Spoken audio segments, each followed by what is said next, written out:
Hello dear friends.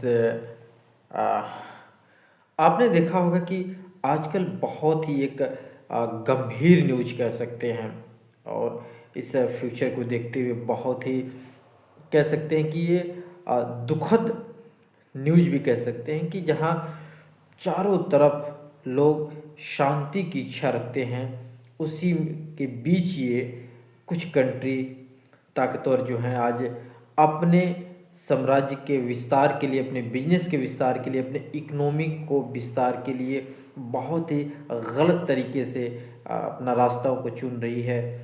आज पूरा विश्व कहीं न कहीं एक तरफ वर्ल्ड वॉर 3 की तरफ इशारा कर रहा है।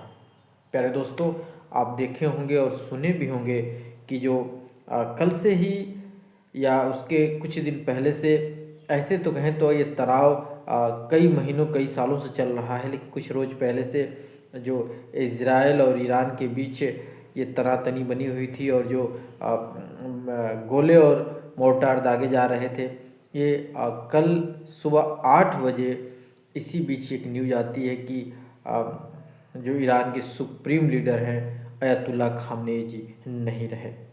और वही नहीं, उनके साथ उनके बेटी, दामाद और उनकी एक पोती भी। और इतना ही नहीं, उस ईरान के टॉप सुप्रीम जो आर्मी चीफ थे या किसी एजेंसी के सुप्रीम थे, वो 40 लोग भी उनके साथ मारे गए हैं। ये कितना एक दुखद घटना हो सकती है कि किसी भी टॉप सुप्रीम लीडर को किसी कंट्री के, या कह सकते हैं चाहे प्रेसिडेंट हो, चाहे वो कह सकते हैं प्राइम मिनिस्टर हो, अगर उसको किसी अदर कंट्री के प्राइम मिनिस्टर या प्रेसिडेंट या कोई कह सकते हैं सुप्रीम लीडर उसको किडनैप करता है। अभी कुछ दिन पहले वेनेजुएला के राष्ट्रपति को किडनैप किया गया था, जो मादुराई जी हैं। अब सोचिए कि इतने ताकतवर कंट्री अगर किसी दूसरे ताकतवर कंट्री के सुप्रीम लीडर को या मेन लीडर को या उस कंट्री के मुखिया को किडनैप करती है, या अपने बल पे, सुरक्षा एजेंसियों के बल पे, सैनिकों के बल पे, या बम गोला बारूद के बल पे अगर किसी को मारती है, किडनैप करती है, तो कितना दुखद बात है। और ये सारी बातें सबको पता चल चुकी हैं, हर कंट्री को पता चल चुकी है, लेकिन कोई कंट्री बीच में ऑब्जेक्ट नहीं कर रहा है। यहाँ तक कि सबको पता है कि हमेशा अमेरिका भी जो है चीन से के विरोध में हमेशा रहता है। वो सोचता है कि हमसे कहीं ताकतवर देश चीन न बन जाए। हमेशा रूस का विरोध करता है कि कहीं रूस हमसे ताकतवर देश न बन जाए। लेकिन इतने बड़ी घटना घटने के बाद ये दोनों देश चुप और खामोश हैं।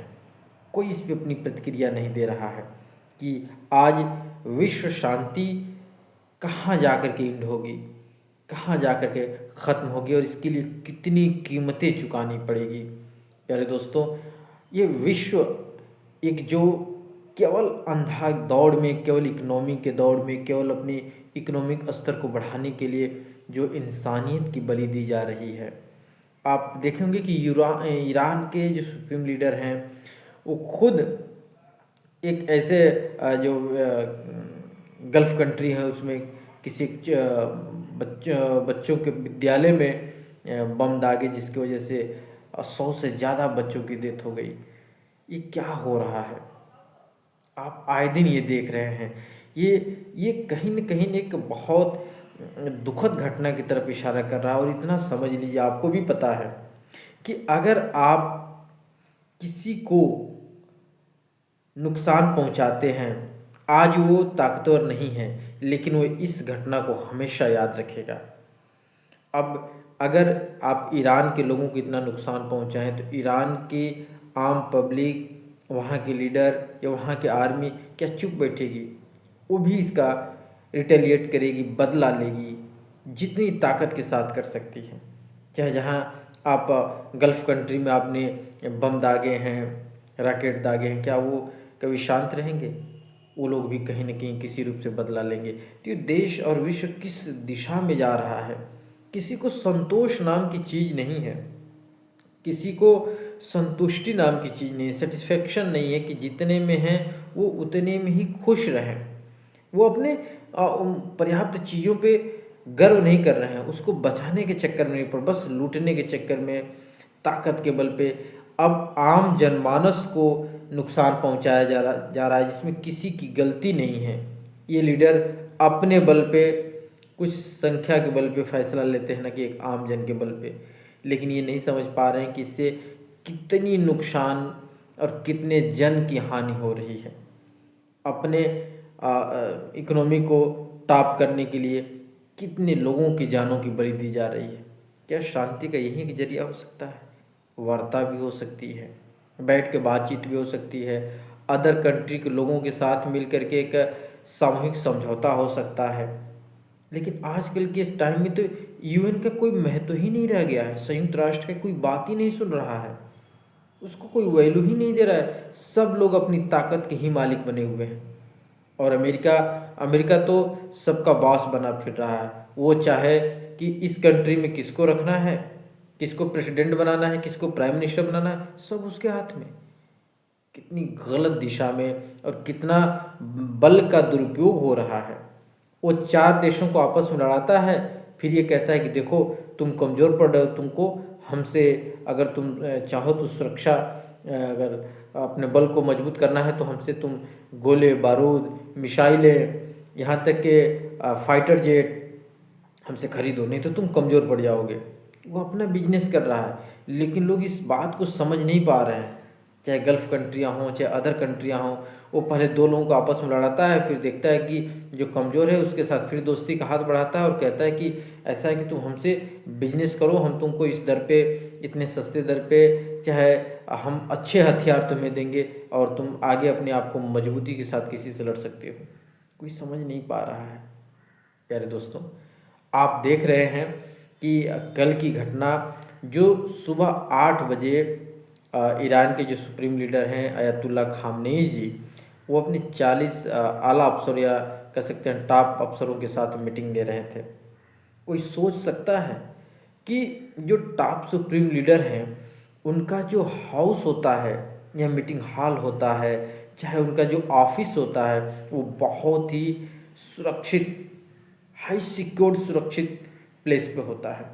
और उसके लिए इतनी सुरक्षा एजेंसियां लगी होती हैं कि वहाँ तक कोई एक परिंदा भी पर नहीं मार सकता। लेकिन सोचने की बात है कि मीटिंग लेते समय ही वहाँ पे बमबारी हुई और 30 बम गिराए इजराइल ने अमेरिका की मदद से, और पूरे के पूरे 40 अफसरों के साथ खामनेई जी का पूरा परिवार फिनिश हो गया। सोचने की बात है। जैसे हम अपने देश की बात करें तो हमारे देश में आप जानते हैं कि जैसे हमारा जो कैपिटल है न्यू दिल्ली, वो बहुत ही हाई सिक्योर्ड प्लेस पे है। उसके चारों तरफ इतनी सुरक्षा एजेंसियां लगी हैं, इतने सैनिक लगे हुए होते हैं, डिफेंस लगी होती है कि यहाँ पे सारे ऑफिस हैं, चाहे पीएमओ ऑफिस कह लें, डिफेंस मिनिस्टर का ऑफिस कह लें, होम मिनिस्टर का ऑफिस कह लें, या कह सकते हैं कि जो हमारा जो डिफेंस है उसका भी जो वहाँ की ऑफिसें हैं वो बहुत ही सुरक्षित प्लेस पे हैं। और सुरक्षित प्लेस के साथ साथ हाई सिक्योरिटी लगी रहती है, ताकि वहाँ पे कोई एक परिंदा भी पर ना मार सके, वहाँ की न्यूज़ लीक ना हो। सबको अलाउ नहीं रहता वहाँ जाना, और किसी प्रकार के अगर बमबारी या गोला या गिरने के पहले ही सूचना उन लोगों को मिल जाती है और उस चीज़ को वो लोग पहले ही फिनिश कर देते हैं और वहाँ तक पहुँचने नहीं देते हैं। लेकिन सोचिए कि ऑफिस टाइम पे, जब खामनेई को पता भी नहीं है कि मैं जिस समय मीटिंग ले रहा हूँ उस समय कोई, और ख़ास करके पिछले जो अगर घटनाओं को देखें तो जून 2025 में भी जो इजराइल ने बमबारी किया था वो रात में किया था। अक्टूबर 2024 की बात की जाए तो उस समय भी इजराइल ने जो बमबारी किया था वो भी रात में किया था। तो खामनेई को ये लगा कि दिन का टाइम है तो इसमें तो वो बमबारी कर ही नहीं सकता, और मैं कुछ मुख्य निर्णय ले सकता हूँ, कुछ मुख्य अफसरों से बात कर सकता हूँ कि इस युद्ध को किस दिशा में लेके जाएं और कैसे इन ताकतवर कंट्री का सामना करें। लेकिन 8 बजे के दौरान ही चारों तरफ से बमबारी होने लगती है और 40 अफसरों के साथ साथ खामनेई का पूरा परिवार उसमें मर जाता है। अब कहीं न कहीं इसके पीछे ये अंदेशा नहीं, सिक्योर इस बात को कही जा रही, कोई न कोई खुफिया एजेंसी का हाथ है। और सोचिए कि आपके घर में, आपके देश में कोई दूसरे के घर का या दूसरे के देश का कोई व्यक्ति रह रहा है, जो ये सारी सूचना सटीक टाइम पे सटीक प्लेस का दे रहा है। नहीं तो इतना आसान नहीं किसी का मारा जाना। अब कहीं न कोई उसी एजेंसी में, यानी खामनेई के सुरक्षा एजेंसी में ही शामिल होगा कि जो पूरे मीटिंग का टाइम टू टाइम न्यूज़ अपने इज़राइल पहुंचा रहा था। जो इज़राइल का खुफिया एजेंसी है मुसाद, वो आतंकवादी संगठन की खुफिया जानकारी इकट्ठा करना या किसी दूसरे देश के परमाणु एजेंसियों के बारे में खुफिया एजेंसी वो काम करती है, न्यूज़ इकट्ठा करती है। और कह सकते हैं कि प्रत्येक देश जो उसका विपक्षी हो या उससे ताकतवर हो, उसके यहाँ जा कर के उसकी खुफिया बातों को या न्यूज़ को इकट्ठा करना, और वो तुरंत जवाबदेही होती है इजराइल के प्राइम मिनिस्टर के, और तुरंत वो वहाँ अपना न्यूज़ पहुँचाती है। और देखिए कितना सटीक न्यूज़ पहुँचाई कि उन्होंने स्पष्ट किया कि 8 बजे इस प्लेस पे मीटिंग होने जा रही है और इतने अफसरों के साथ। और इस बात को नेतन्याहू ने पूरा सटीक लोकेशन देख करके टारगेट सेट कर दिया। और उसके पहले उन्होंने अमेरिका के राष्ट्रपति को फ़ोन किया कि क्या करूं, इस टारगेट को, मैं मिशन को कंप्लीट कर लूं। तो अमेरिका के राष्ट्रपति ने कुछ गल्फ कंट्रियों से बात किया जहां पे गोला या दागा था ईरान, और उसके बाद वो हामी भरे।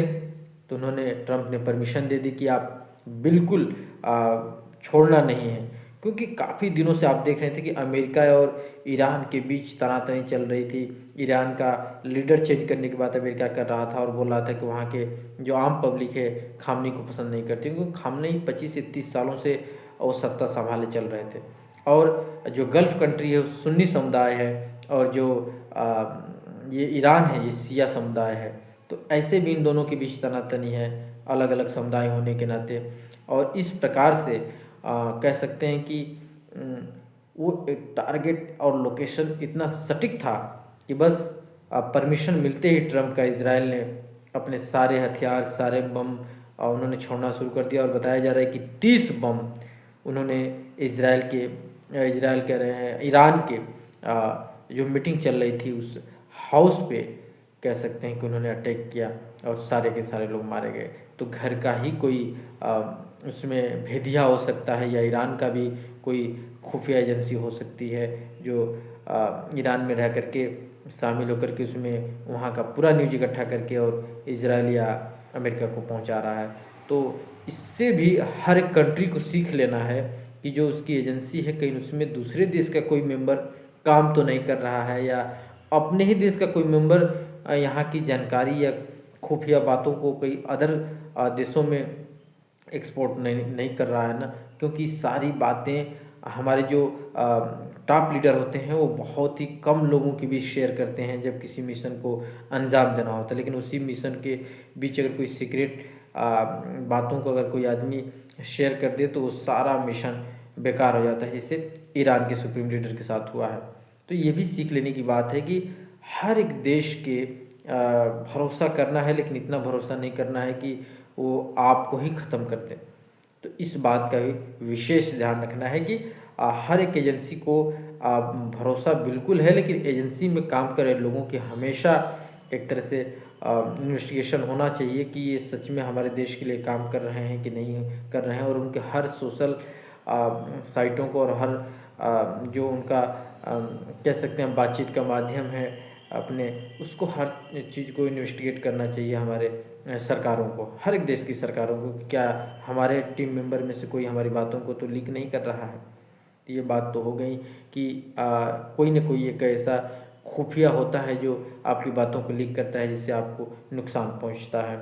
और इसके साथ साथ पूरे देश क्या पूरे विश्व में जहाँ जहाँ शिया समुदाय के लोग हैं, इवन भारत में भी अभी जम्मू कश्मीर की बात देख लीजिए, लखनऊ की बात देख लीजिए, कई जगह जहाँ शिया समुदाय लोग रहते हैं खामनेई के शोक समर्थन में सड़कों पर उतर रहे हैं और आगजनी भी कर रहे हैं। यहाँ तक कि पाकिस्तान में तो अमेरिकी दूतावास के ऊपर इन्होंने अटैक किया है वहाँ के शिया समुदाय की, ये हमारे शिया धर्मगुरु को यानी खामनेई को मारा है और इसको नुकसान पहुंचाया जाए, यहाँ से हटाया जाए, भगाया जाए अमेरिकी दूतावास को। और इसके चलते अमेरिका के जो पुलिसकर्मी हैं अपने सुरक्षा के दृष्टिगत देखते हुए गोलियां चलानी पड़ी, जिसमें 10 से 15 लोग मारे गए हैं। और ऐसा यूपी में भी देखने को मिला है और जम्मू कश्मीर में भी देखने को मिला है, जो यहाँ की सरकारें इस चीज़ के लिए बहुत ही अलर्ट जारी की हैं कि कोई देश का नागरिक अपने देश के कह सकते हैं कि वस्तु को या देश के कह सकते हैं डिग्निटी को ब्लेम ना आने दे, दाग ना आने दे, नुकसान ना पहुँचाए। तो प्यारे दोस्तों, आपको पता हो गया है कि अगर खामनेई मारा गया है तो जाहिर सी बात है कि अब बात थमने वाली नहीं है, अब ये बात बहुत आगे बढ़ने वाली है। अब कहीं न कहीं ईरान भी इसका रिटेलिएट करेगा, बदला ज़रूर लेगा, और कब लेगा, कैसे लेगा, ये उसके ऊपर है। लेकिन कहीं न कहीं जितनी उसकी क्षमता है, पावर है, वो चाहे गल्फ़ कंट्री के साथ, चाहे इज़राइल के साथ, चाहे अमेरिका के साथ, इसका बदला ज़रूर लेगा। इसीलिए कहा जाता है कि शांति के जीवन सबसे बहुमूल्य जीवन है, कीमती जीवन है। जितने में रहे संतुष्ट रहिए। बहुत ज़्यादा के चक्कर में पता चले कि आप किसी को नुकसान पहुंचा रहे हैं तो वो आपके पूरे परिवार को ख़त्म कर दे, पूरे देश को ख़त्म कर दे। छोटे छोटे बच्चे जिन्होंने फ्यूचर कभी देखा तक नहीं है, अभी उन्होंने कभी अभी अभी कह सकते हैं कि विद्यालय नहीं देखा है, दुनिया क्या है, सही क्या है, गलत क्या है, उसके बीच का डिफरेंस तक नहीं समझा है, उसको ख़त्म कर दिया जा रहा है। तो जहाँ चारों तरफ विश्व केवल अंधाधुंध बढ़ने के रेस में, ताकतवर बनने के रेस में आगे बढ़ रहा है, तो उसी दूसरी तरफ उससे इतना ज़्यादा हानियाँ, नुकसान हैं कि आम जन को बस एक वस्तु के तरह यूज किया जा रहा है कि इनको मारो काटो, बच्चों को मारा जा रहा है। कितने तकलीफ़ की बातें हैं। तो प्यारे दोस्तों, ये भी ध्यान रखना है कि किसी भी व्यक्ति को कमज़ोर ना समझा जाए। आज आप ताकतवर हैं, लेकिन कल ये आपको नुकसान पहुंचा सकता है, और इस बात को हमेशा गंभीरता से लेना चाहिए कि कभी भी किसी को नुकसान पहुंचाने से पहले एक बार सोचें कि क्या मैं कर रहा हूं। और सभी देशों से मेरा आग्रह है कि कम से कम वो लोग आपस में बातचीत करके एक रास्ता निकालें और अपने हद में रहने की कोशिश करें, किसी को नुकसान न पहुंचाने की कोशिश करें। अब ये कहीं इशारा ऐसा हो रहा है कि कहीं तृतीय विश्व युद्ध की तरफ रास्ता खोल रहा है, दरवाज़ा खोल रहा है कि कहीं उस रूप का ये न ले लें, निर्णय ले लें, क्योंकि अब चारों तरफ युद्ध ही युद्ध है। क्योंकि अब ईरान का मारा गया है तो ये ईरान वाला भी इसका विरोध है और बदला लेगा ही लेगा। जो उसका आर्मी टॉप लीडर है वो खुद इस बयान को जारी किया है कि इसका बहुत ही गंभीर बदला हम लेंगे, भयानक बदला लेंगे। अगर इजराइल ने हमारी आत्मा को चोट की है तो मैं भी इजराइल और अमेरिका की आत्मा को चोट करूँगा, इतना याद रखें। प्यारे दोस्तों, देखते हैं फिर आगे क्या होता है। फिर मैं वो न्यूज़ आपके सामने लाऊंगा और फिर इस पर बात करेंगे। जय हिंद।